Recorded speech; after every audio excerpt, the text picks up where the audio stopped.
happened. It's happened. The New York Knicks survive. Yes. All right, ladies and gentlemen. Ladies and gentlemen. All right, I'm going to lower my music. Gonna lower it. We're going low with the music here. We're going low with the music here because this is a moment for all of us to band together. Let's do like a virtual hold hands in celebration of this moment. This win, I'm gonna tell you guys right now. I know. Getting past the first round was fantastic. Beating Donovan. Even though I love Donovan, it's not like specific to him, but we're talking about like the situation, the dynamics, all the shit that we went through in the off season, and then even during the season. Oh, we should not have, whatever. So it was important to take care of business against Donovan in the Cavs in the first round. But we all know we saw what this team could be this year. We got a glimpse. And we thought, wait a second. Second round's possible. Miami took care of business with the Bucks. And we took care of business with Miami in this regular season. And we played them tough towards the end of the season as well. Remember, it wasn't like we beat, it wasn't like this matchup in the regular season was over with halfway through the year. No, we played them, I think, 3 games in a row or something. Or not in a row, but 3 games in the last 3 weeks of the season, and we took care of business against them. So we should have we were like the idea that we should have felt confident to be able to win this series, or at least make it very interesting, was legitimate. Now I know that the Heat rose up and obliterated the Bucks, by tremendous comebacks. And like Herculean games by Jimmy Butler. But even with all that being said, the team that we watched here as Knicks fans, we knew that this team could beat the Miami Heat. And tonight, in Game 6, on the brink of elimination, by their own doing, because they didn't put out the effort in the games in Miami, that they put out the effort tonight. And that effort tonight resulted in probably the biggest playoff win of the past 10 years. I know I'm overlooking the Cavs series, which is pivotal, but and the reason I say that this is the biggest one is because of how it was done. It was achieved by the team playing their way and forcing Miami out of what works for them. That means that this team figured out a kink in the armor in the Miami Heat. And they exploited it, and they took care of business. And I said before, we had only lost 1 game at home to Miami in this series, and it was a game without Julius Randle. Now, Julius was a disaster in that first quarter. And then when he sat, Obi came in, gave us great burst of energy. He only took 1 shot. He didn't make it. But his energy that he gave us off the bench was pivotal in that second quarter run that the Knicks made up a 10-point deficit to take the lead, to go into halftime up by 3. And that momentum shift was so tremendous. And they came out in that third quarter and kept it going. They built a 19-point lead in that third quarter. Built a 19-point lead. Now, shout out to Miami. They didn't give up. They fought back. They whittled it down. I think they may even have taken the lead back. No, did they take the lead back? No, they did not take the lead back. But they made it close. But the Knicks would not relent. They would not relent. They would not give up this lead. No, the Miami Heat never got the lead back, but they made it close. I think they cut it down to a 3-point lead late in the fourth quarter. But tonight is a night to celebrate the fact that the New York Knicks now have a bona fide, tremendous point guard. Tremendous point guard. And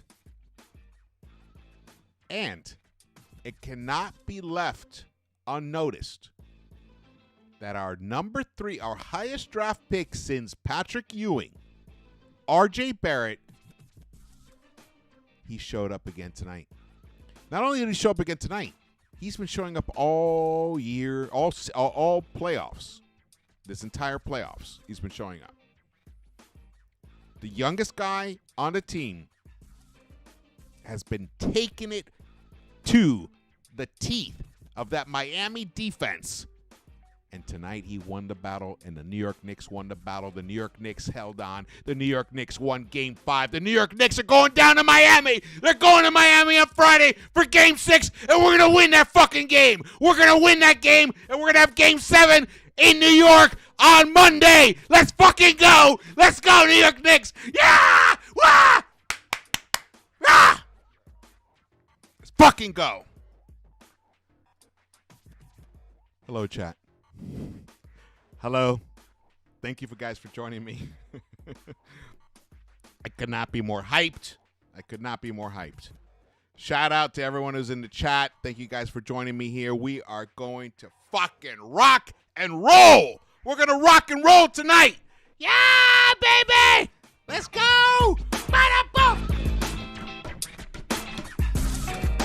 Yeah, I love it. Fucking love winning. Fucking love to win. And it's been hard. It's been hard as a New York fan, man. It's been hard. I gotta tell you, I know, I think a lot of you guys are pretty young in the chat. You watch the show. And then shout out to the guys at my age, the Stanley man. Oh, Stanley, I don't mean to out you as an older guy, but I see you in there. I'm assuming that you're closer to my age. But I can tell you, yeah, we can romanticize those 90s Knicks teams, but they were brutal. It was painful watching those 90s Knicks teams.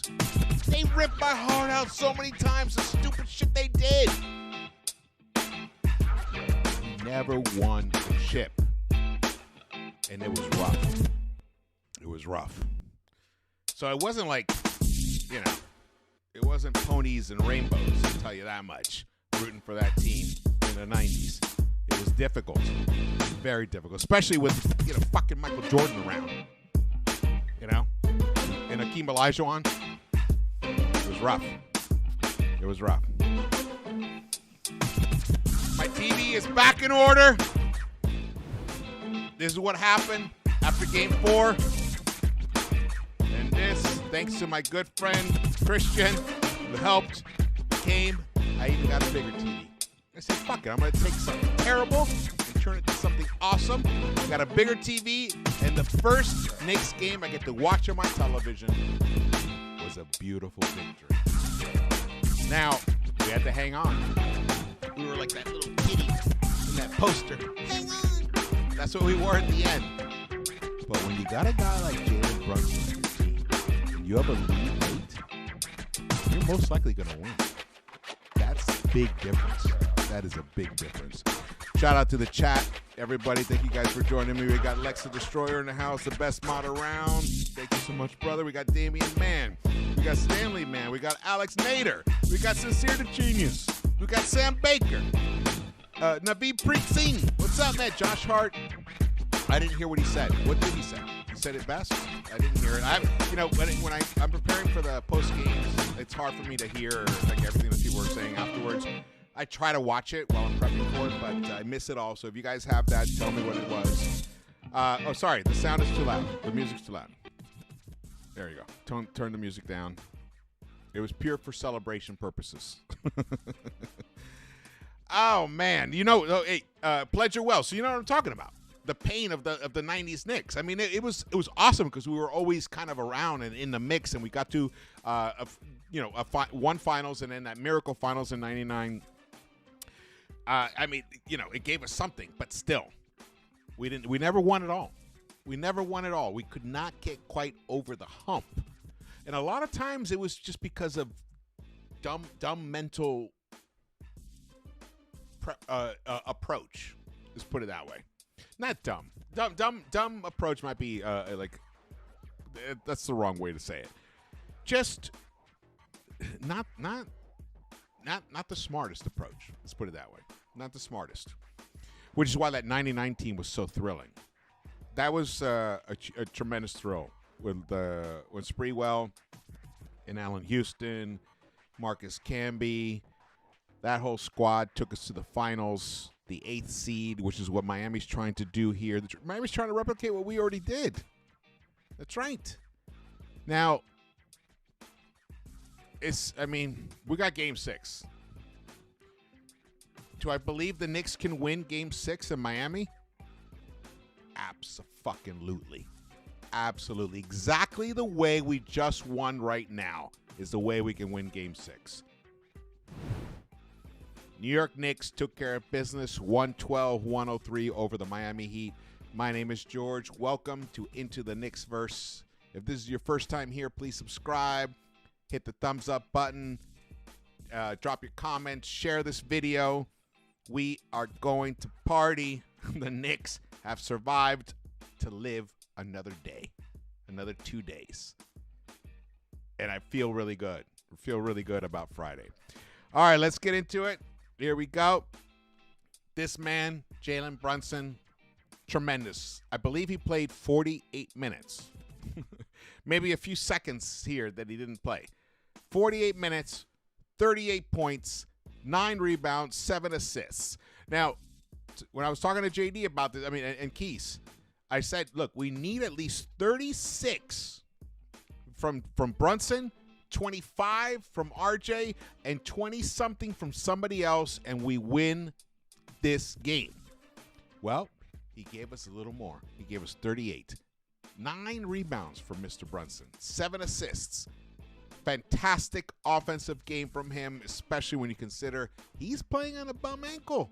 Just like Jimmy Butler, just like Randall, and just like Hart.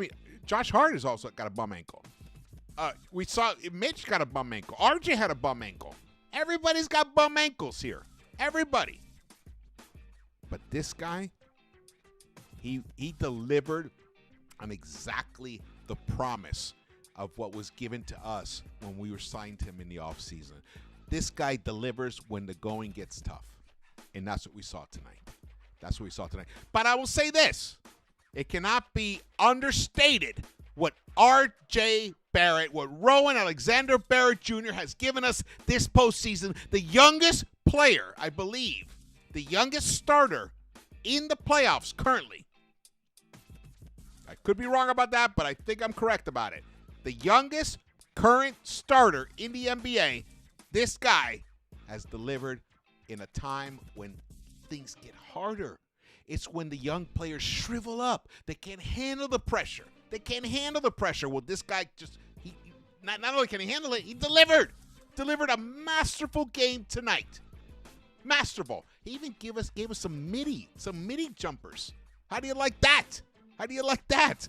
Oh, man, fantastic. All right, I'm going to take a break here for a second from my little rant. I'm going to get into I have a lot to say. I'm going to get into it in a minute. I'm going to just shout out to the chat. Thanks, everyone, for joining me. We got Pleasure Wells. We got Blankface.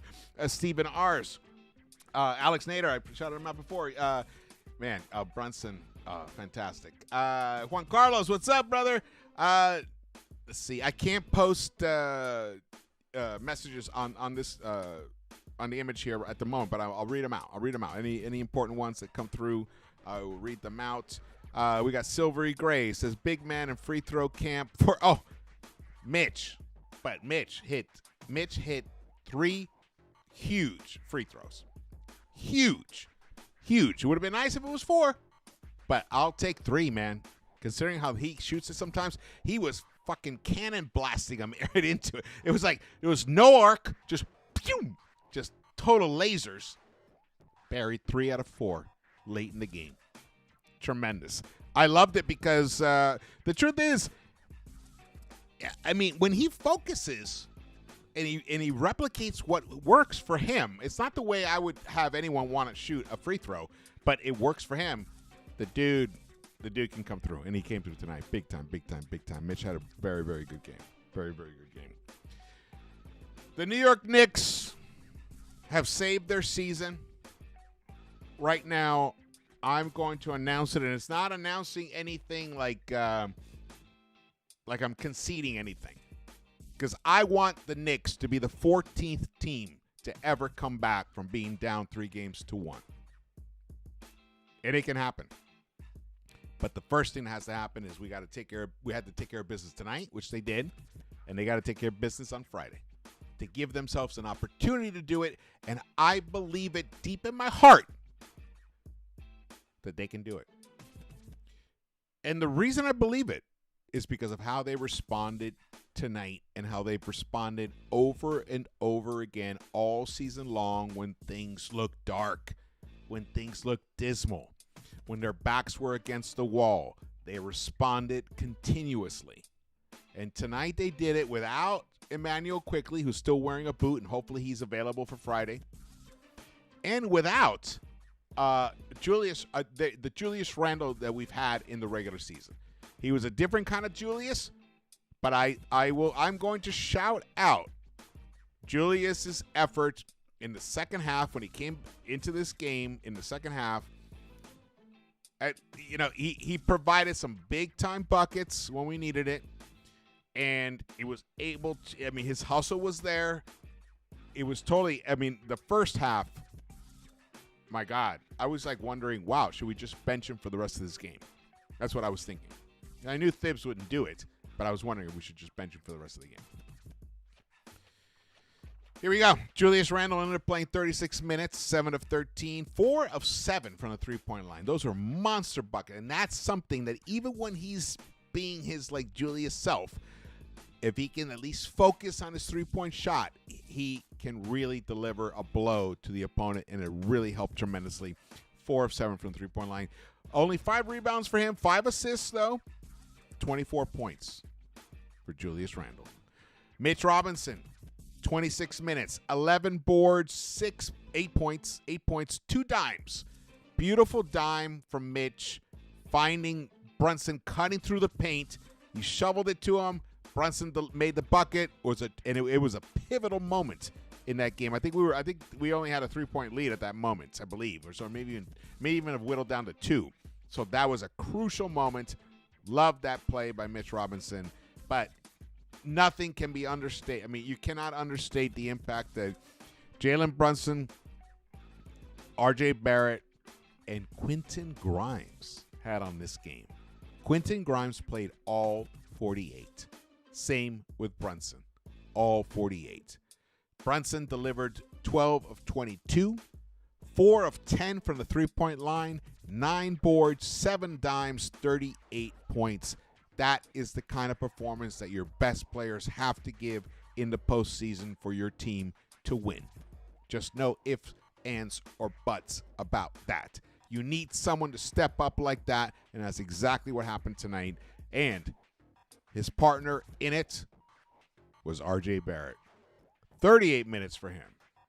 17 shot attempts, 26 points. He made 8 of them, 3 of 8 from the three-point line. Big three-pointers he made. Stepped in there, buried them when we needed them. 7 rebounds, 2 dimes, 26 points for him. Quentin Grimes, you look at the stat line, not sexy, but he made probably the biggest play of the playoffs for the Knicks so far. On a bum knee, on a twisted during the play that he overextended his knee, twisted his knee, something happened with his knee in the play. He was able to battle through it, and those active hands, which we saw much more so today. Remember I mentioned that? I don't know if you didn't catch the game preview. Not many people did. It dropped right before the game started, so it's fine. But I pointed out that we needed more active hands like we had in the Cavs series. We haven't seen that in the Miami series. We saw it, and especially at that moment. We saw it tonight, and in that moment, Grimes pokes the ball out. He ends up getting the steal. Wow. On a freshly re-injured knee. He's able to get that steal at a pivotal time late in the fourth quarter. That was probably the defensive play of the playoffs, as far as I'm concerned, up to this moment. Because if that breaks down and Miami scores, I believe they would have either cut the lead in half down to 2 or 3, or maybe even have tied the lead. I can't remember exactly the score at that moment, but it was the game was hanging in a balance. And we've seen this Miami Heat team. They came back from like 14 points down against the Bucks late. And another game, I think 16 points down against the Bucks late, and took care of them. And the Bucks are not in the playoffs anymore because of that. So that could have happened to us tonight. And because of Quentin Grimes battling through, it didn't happen. Shout out to Quentin Grimes. Obi Toppin only played 12 minutes, but they were an awesome 12 minutes. I know his shooting, we could have used more of his shooting. We could have used him making buckets, but he provided something else. He provided energy. He provided a boost of athleticism into this lineup at the beginning of that second quarter that we just did not have. We were down 10 points. We were down 10 at the beginning of the second quarter when Obi, Hart, I think Brunson was still in the game. And I think Grimes was still in the game. When that unit took the floor, they went on a run and took this game away from the Heat. And that basically the Knicks never gave up the lead since after that point. Fantastic. Basically, I mean, when you look at this, Josh Hart only played 9 minutes and he got himself into foul trouble. I mean, the dude, I don't understand. The first play that he comes in I believe in the second half. First play, he lets Lowry beat him to a spot close to the left side of the restricted area, the paint, and then he fouls him. So not only did he not stop Lowry, he allowed Lowry to shoot, and then he fouled him. So it was an and one, and Lowry buried it. Just a bonehead play. I think Hart is trying to do too much is what's happening with Josh Hart right now. Josh Hart, if you're watching this, or anyone who is connected to Josh Hart has an ear with Josh Hart, listen, bro, I get it. You want to show that you're the guy. That you're that guy who comes in, who injects energy, who gets the offensive rebounds that shatter the other team's heart. I love all that. But there is something called distortion. For example, if I turn this mic up a little too loud, my voice gets distorted and you can't really hear it and enjoy it. That's how you were on the court. You were too loud and you distorted your message and it resulted in negative plays. And that's why you only played 9 minutes tonight. Dial it down. Bring us that post All-Star game Josh Hart and that Cavs series Josh Hart. Bring us that on Friday. We're going to need you, bro. We're going to need you. So, as you can see here, Josh Hart was a -11. He was the worst on the team, and it's obvious to see that.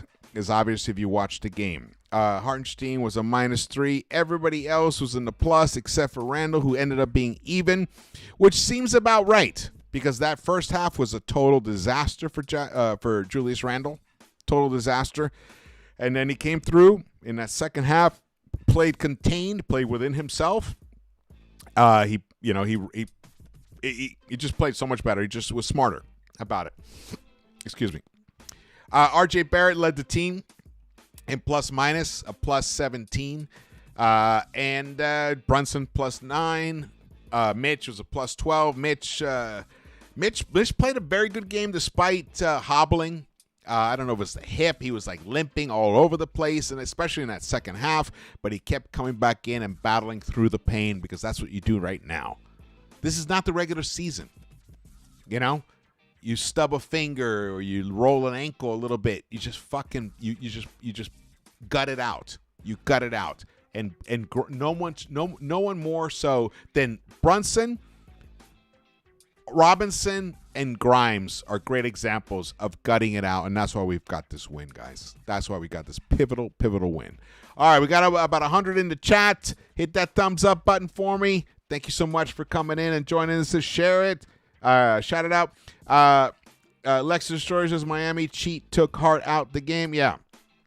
There were some the foul calling was rocky, especially in that first quarter, but Thibs it was either in a timeout or during the quarter break, he read those refs the riot act, and the game was called quite differently for the remaining 3 quarters. And I will say, fairly. Much more fairly. Tremendous win. All right, shout out. We got El Cid in the chat. We got Sam Baker. We got Black Caesar. What's up, man? Black Caesar. We got Juan Carlos. We got Splash 1976. Hart can't guard Jimmy. This was Splash 1976. He can. He's just, like I said, got to dial it down. He's at 11. If anyone ever watched Spinal Tap, this one goes to 11. All right. When you go to 11, you normally get distortion, which is why you don't go to 11. You keep it at 10 or 9.5. Well, Hart's got to dial it down to 9.5. That's all we need from Hart. He dials it down to 9.5, then he becomes a plus player for us again. Plus player for us. Let's see. What else we got going on here? Oh, man. Obi with the air support. That's right, man. Man, what a great game. What a great game. I'm ecstatic. Look at Obi was a +9 tonight. Even Deuce was a +3 with no points, but he got out there and did what he could do. Randall toned it down. Randall, Barrett, and Grimes all with 4 turnovers each. The Knicks did commit 18 turnovers, and I believe when we look at the points off the turnovers is going to be mind-blowing. The stats of this game aren't going to make sense because tonight was the first time that the New York Knicks actually outshot the Miami Heat, I believe, in a game. We shot 13 of 34 from the three-point line, 38.2%. That's nice. 38% is very good. Almost 50% overall from the field. But look at the field goal attempts. Only 71 field goal attempts. And we ended up with 112 points. That means we went to the free throw line a lot. And that means we made those free throws. So excellent. 23 assists. The New York Knicks were the lowest assist team in the conference semifinals currently. Tonight, we had 23 assists. Excellent. Let's see here. What else we got? We got 6 steals. We got 4 blocks. We ended up with 10 stocks. That's about the bare minimum. The bare minimum that you want is 10. You need at least double digits in stocks, especially in the playoffs. Let's keep going to the Miami Heat stats here. The New York Knicks did not let any Miami Heat player score 20 points on them tonight. The closest was Jimmy Butler, 5 of 12 overall, 19 points, did get 7 rebounds, did get 9 dimes, played 43 minutes himself. And Bam Adebayo, 18 points, only 8 rebounds for Bam, 39 minutes. Max Strus, he's a killer. We're going to have to figure him out. I don't understand why Thibs keeps putting Brunson on him. It's a mistake. It's a big mistake. That needs to be shifted. We need to put Vincent on him.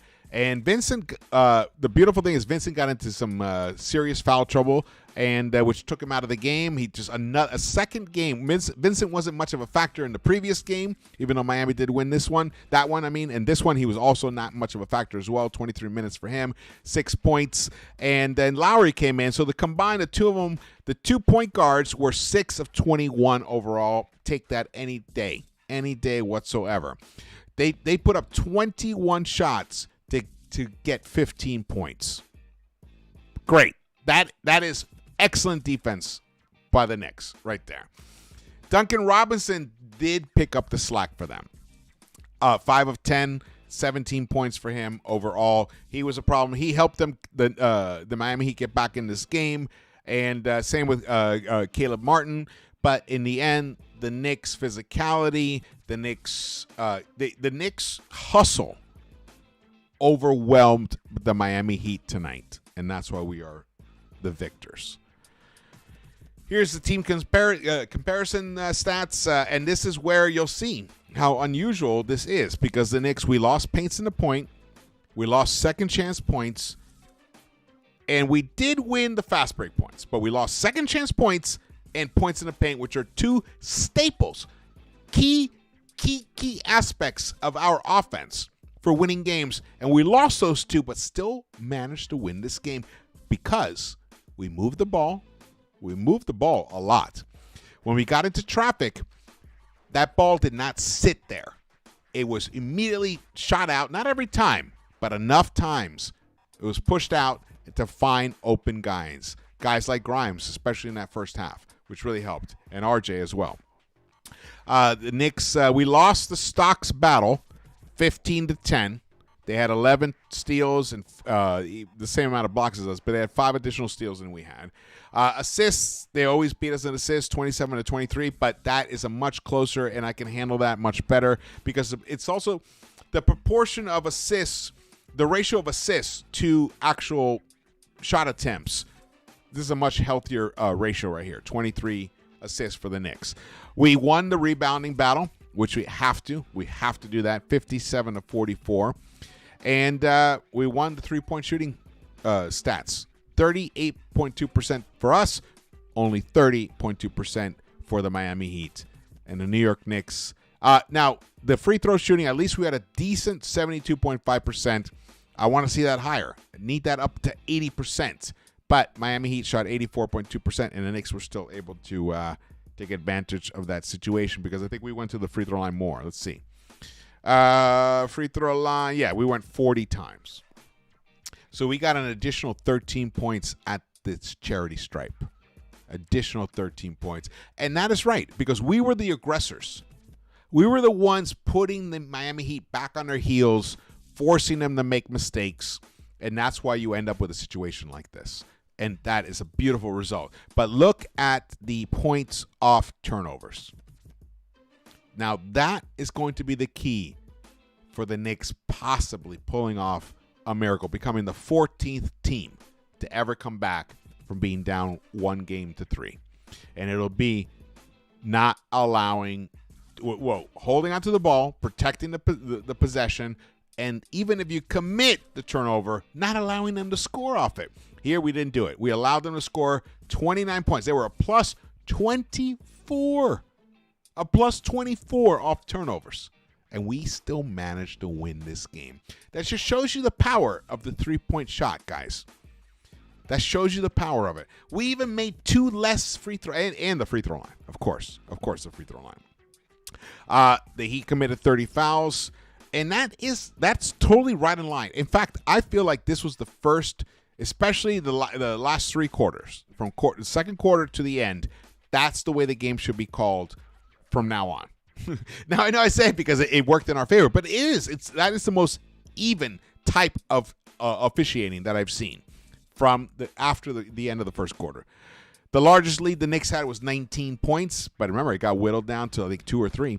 And the largest lead the Miami Heat had was 10, and that was at the end of the first quarter. And at that point, at the end of the first quarter, I was like looking around the room. I was furious. I was steaming. I was doing shots of Jaeger.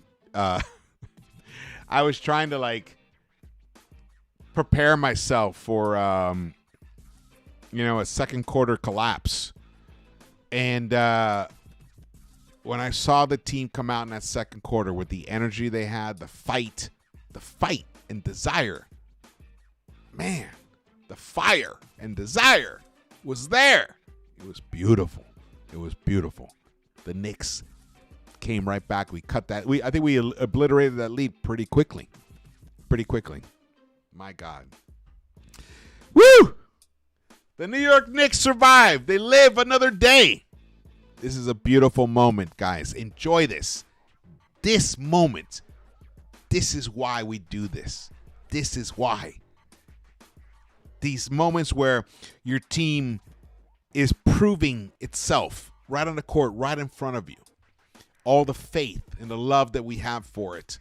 And tonight was for the fans. I got to say, tonight was for the fans. Friday night is going to be for the players. those guys are going to go down to Miami and they're going to take care of business. I just feel the momentum has shifted in this series, and you could see it. And the reason I say this, you could see it in Eric Spoelstra's face, Kyle Lowry's face when he's sitting on the bench. They weren't looking at this like, oh, well, we're up 3-1. We're going to go back home. No. They know that if you give life to a team like the Knicks, you give them life, it could cost you your own life.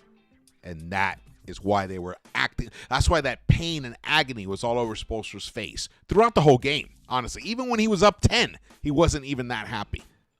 But, man, when that lead disappeared like that and there were timeouts being called left and right, the momentum was shifting, and he knew it.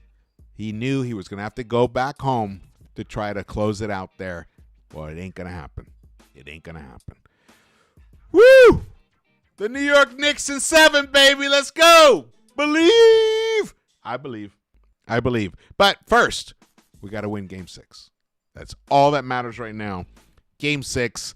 Let's hope that this guy comes out of this game healthy. I mean, he played 48 minutes on a bum ankle. I pray that he's healthy. I pray that RJ's healthy. I pray that Randall's eye. Randall got poked, got hit in the eye very early on in that first quarter by a Bam elbow, which I don't know how he keeps getting away with that shit. Bam elbow right to the eye.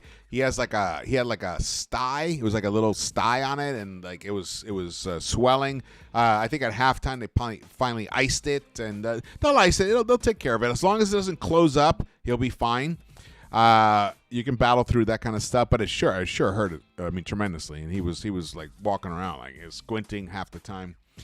Let's see. We got we got Stay Clever, man. Stay Clever's like, let's go eat. Man, if there's Heat fans in the chat, welcome, man. We'll see, man. Friday's gonna be a battle for the ages. A battle for the ages. Ball movement is key. That's right, Lex, the Destroyer, no doubt. No touchdown passes for Love tonight. I'm so glad you pointed that out. We neutralized Kevin Love's impact on this game. His impact on the series has been devastating to the Knicks. And tonight we finally neutralized him. And I think it's like, look, let's just be real. The Heat shot like shit during the regular season. They shot like shit during the regular season. Eventually, the Crows are going to come home to roost. It's going to happen. And now it's happened. Maybe it'll happen 2 more games where Miami goes cold and the Knicks stay where they're at and we pull off a miracle. But it starts Friday. Can't even think too much about Monday. Friday. There is no Monday without a win on Friday. So it's obvious. Shout out to the chat. What's up, man? We got over 100 in the chat. Thank you guys for joining me. We got DJ Dax. We got, who else is new? We got Jose Castillo. What's up, brother? Knicks hate is real. Brunson not even included on the All-NBA 4th team. Shaking my head. Did they announce the All-NBA? I didn't look it up. I was just so focused on the game. I didn't look that up. I'm not surprised. This is not the season. Next season, if Brunson repeats what he did this season, next season he will definitely be at least a third team All-NBA guy, for sure. Especially if somehow we miraculously come back and win this series, or at least extend it to a Game 7, and he repeats heroics that he did tonight again. I just don't see him not getting an All-NBA nod the next season. Let's see. We had, suffocating defense. Kyle Lowry being dirty. Kyle Lowry is always dirty. He's always dirty. He's just smart about it. I am distorting. All right, there you go. How about there? Is that better? Thanks, Salvatore. Knicks got to stay aggressive. No doubt. Oh, man. Let me look at something here. I want to see.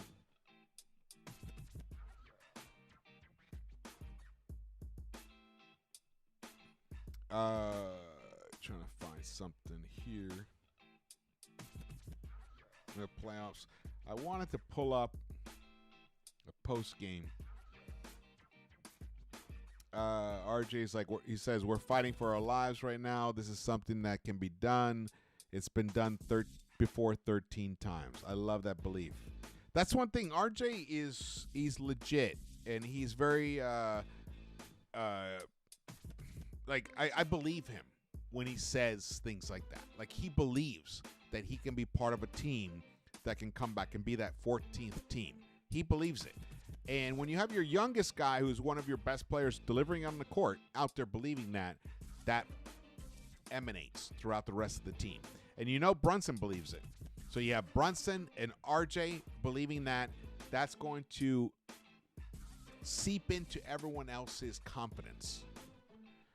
And I think that the team at this point has moved away from leaning on Julius Randle as being their main guy. We saw that tonight it was really Jalen Brunson, and with RJ as the second in command, and it worked. That is something we can replicate on Friday. Now, Randle offensively gave us some big points, 24 points, 7 of 13. He shot over 50%. He shot, I mean, tremendous, 4 of 7 from the 3-point line. But his mistakes, the brooding, all the things he was doing in the first half, especially in the first quarter, I mean, even more specific, that first quarter, is what got us down 10 points. But shout out to him for shaking that off and coming back into this game and trying to fit into the flow and the energy of the vibe of the game that the Knicks had established in that second quarter. And he did that. So shout out to him for doing that. Listen, guys, if the Knicks replicate tonight on Friday, they win again. I don't think the Miami Heat can beat the Knicks if we play like we played tonight. I don't. Even with all the mistakes we made, because I think we can play even better. We can play better. We can cut down on our mistakes. We ended up with 18 turnovers. We can cut that down. This game is very, very much, this series is very, very much within the realm of possibility. All right, man. Well, this has been fantastic. I mean, Jalen Brunson, thank you, brother. Thank you so much. I always liked his dad, too, when he played on our team. I always liked him. I always liked his dad. This is fantastic.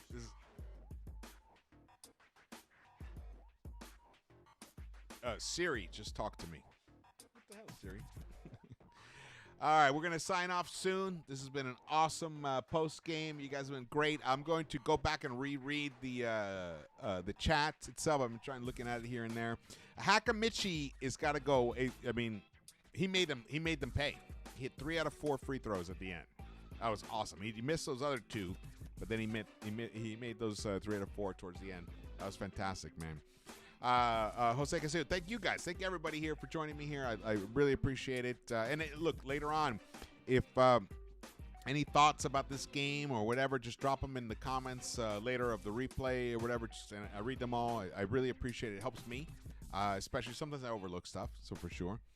All right, the New York Knicks have survived the series. They are now down 3-2. The Heat have to figure out a way to beat these Knicks, and I have a feeling they're not going to be able to. Definitely not on Friday.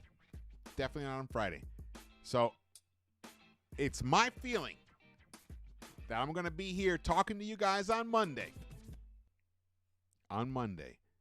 about the most miraculous Knicks comeback in a playoff series ever. Stay tuned for that, but it has to start with Friday. So I'll be here on Friday talking to you about that first. But I'm getting that feeling, getting that vibe, because we're not doing anything that special. We're not. I know when you look at his stat line, you're like, wow, that's fantastic. It's incredibly special. But not if you've watched him play all year. That's totally within his possibility. In fact, I feel it's odd that he hasn't done that in this playoff series the way he did it tonight. This is more of what he is. So, who is going to show up on Friday? The Miami Heat that we saw in Miami, or the New York Knicks that we saw tonight? That is going to be it. The answer to that question will answer the question of who will win. My belief is it's going to be the Knicks. I believe it.